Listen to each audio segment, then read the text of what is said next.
Kirby, Sonic, Mario, Mario with a cape. All of these characters we know from heart. Why? Whenever someone is asked this question, they freeze up.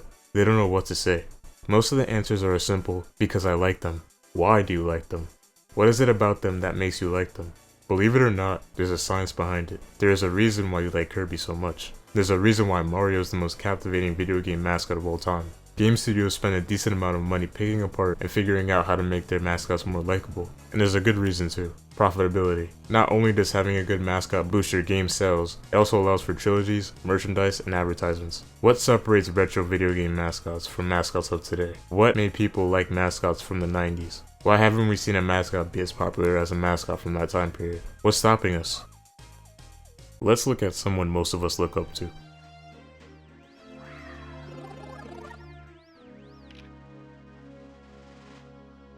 Maurice Wentworth Hedgehog, also known as Sonic the Hedgehog, is an extremely popular video game character. He wasn't always as popular. Back in 1991, Sega was developing the Sega Genesis. This was their greatest console to date, one they thought would revolutionize the gaming industry, and it did. But before that happened, they needed something that would give them the edge, something that would allow them to outsell their competitor, Nintendo. Nintendo was extremely respected in the industry. They were, and still are, known for making quality games. They single-handedly revived the video game industry from the dead. Needless to say, Nintendo was king at the time, number-wise and reputation-wise. Some of their more popular games at this time included The Legend of Zelda, Super Mario Bros., and Mega Man. Speaking of Super Mario Bros., let's talk about Mario. Mario is really nothing special. If we only look at Super Mario Bros., he's just a boring character. Italian plumber who can jump and make wacky sounds. So what? He really has no personality or charm. What makes him so special? A surprising response I saw to this question was that nobody really cares about him. Sorry Mario, but people don't really notice you. They notice the quality of the game. Another possible reason is that Mario is very relatable and likable. His bland personality, which was only touched upon in later games, and common goal of saving Princess Peach resonated with a lot of kids. Everyone can relate to chasing after a girl they like. This is also why the end of Super Mario Bros. Is so rewarding. Finally getting the girl of your dreams after the adventure of her lifetime is something most kids dream for. When making the character Mario, Miyamoto took inspiration. No, he wanted to use the character Popeye. He couldn't acquire the license though, so he just took inspiration instead and created a character which he felt represented Popeye. Most of the details of Mario were designed to resonate with players, even down to the job. Other details were just due to the hardware limitations of that era, such as Mario's classic overalls. Mario also isn't in your face like other mascots of that era. He isn't full of energy or smart-witted, no. He's just a simple plumber with a job like everyone else, who just happened to stumble upon the special task of saving Princess Peach. This allowed kids and teenagers to attach themselves to him, projecting themselves as if they were really Mario saving the girl of their dreams. Mario was truly the perfect character design for Super Mario Bros. If they had picked any other character, the game wouldn't be as iconic as it is. Link. He also has a common goal like Mario, to save the princess, in this case Zelda, from an evil force. What differentiates him, however, is his characteristics. Takahashi Tezuka, the lead game designer, actually designed for Link to be based off characters from books like Lord of the Rings, which you can definitely see in his actions and behavior. I also find the design for him to be a normal boy and dialogueless a unique choice, but one that was necessary. It allows for the scenery, game design, characters, etc. to shine as the focal point of the game instead of the main character. Zelda is often seen as an immersive open world game, and this is probably why. A more brash and vocal character would have made Link a more annoying character. AGA Onuma explained that a core aspect of Link's design is that players need to relate to him, put themselves in his shoes, while still playing as themselves.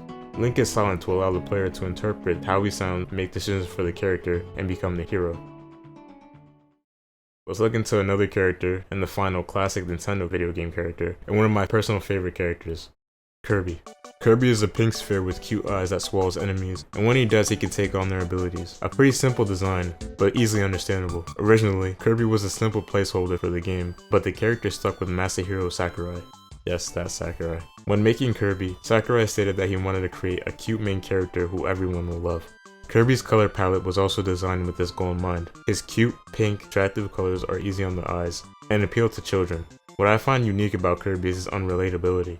There is no part about Kirby that is relatable. There is no princess to save, no over-the-top characteristics. There's a pink blob that kills bad guys. The simplicity and design allow Kirby to flourish as a character. Satoru Iwata would state that Kirby has a great design. He's expressive, iconic, instantly recognizable, and easy for kids to draw.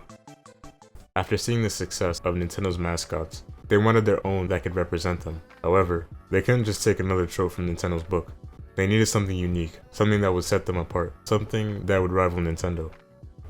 So they came up with Sonic the Hedgehog. Originally submitted with a batch of various characters that meant to compete with Mario, Sonic stuck due to his unique and memorable appearance. Naoto Oshima actually took this batch to Central Park in New York and asked people what their favorite designs were. Naturally, people picked Sonic. They liked his appearance and how he transcends race and gender and things like that. His characteristics were also meant to be in complete contrast from Mario. Sonic is talkative, impatient, cool and snarky, while Mario is quiet, reserved, and focused. I also noticed that their goals are different as well. Mario's goal is to save Princess Peach from Bowser, while Sonic's goal is to defeat Dr. Eggman. He doesn't have a woman to save, not for the first game at least, only a man to defeat. Sonic's design was actually taken from pop figures like Michael Jackson and Santa Claus. Not sure what Santa Claus has to do with Sonic, but okay. Anyways, Sonic's cool attitude and characteristics perfectly allowed it to stand out against Mario and other Nintendo properties and put Sega in a league of its own. Fast forward a couple of years. Naughty Dog's in the same predicament. PlayStation wants a mascot that rivaled Nintendo and Sega, as Sonic was now on the same level as Mario. So Naughty Dog took a page from Sega's book and made a character in complete contrast with Mario Sonic.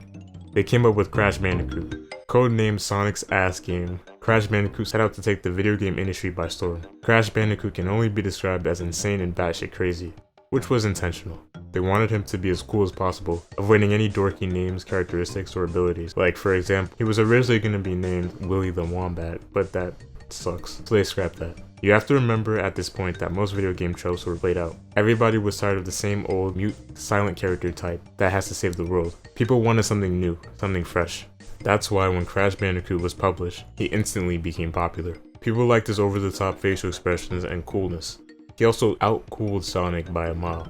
And as people did with Sonic, they switched over to Crash Bandicoot. What I like about the psychology of Crash Bandicoot is the painstaking details that the artist put into making Crash stick out from any other mascot. His colors, even if he had a tail or not, were all put under a microscope in order to make Crash the coolest mascot there ever was.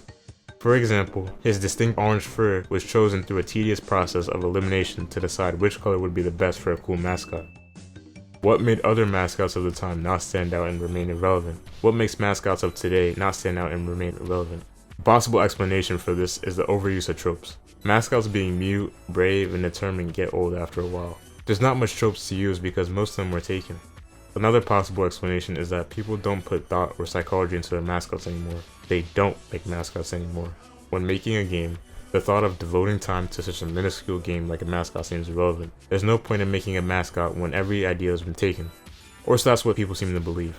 Video games recently have been rejecting modern traditions and returning to old primitive graphics. That seems to be the trend nowadays. And with that trend, people have started to dwell back on the concept of mascots, what made them special, and how to make one that's profitable and relatable. I guess the message of this video was that this is the perfect thanks for watching. If you made it this far, I'd like to say that I'll actually be starting a devlog on my second channel.